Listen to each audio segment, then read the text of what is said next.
Hi guys! Welcome to my mini vlog. So ngayon nga pala, pupunta nga kami sa aming bundok at ipapakita ko nga sa inyo lahat ng pananim naming bulak.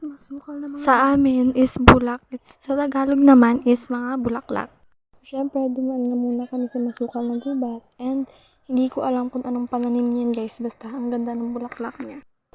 And alam niyo bang sobrang dami din kumalat sa amin na ganyan. Hindi ko alam kung ano ang tawag dyan. Basta kayo ng bahala guys. Ayan, hanggang sa kabila. And meron din kaming ganyan. Diba? And yan yung napakalaki naming cactus te. Diba? Meron pa yung bulaklak te. And sobrang ganda. And meron din kami dyan. Palma ba yung tawag dyan be? Basta hindi ko alam. Tapos ayan yung mga pananim namin.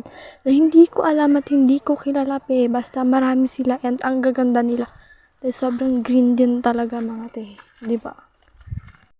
By the way, first vlog over ko nga pala to and nag-iisang account ko lang yung YouTube. Wala na akong ibang account mga anak. And pasyensya nyo na yung boses ko kasi first time ko lang talaga mag voice over. So, yun lang guys. Bye-bye!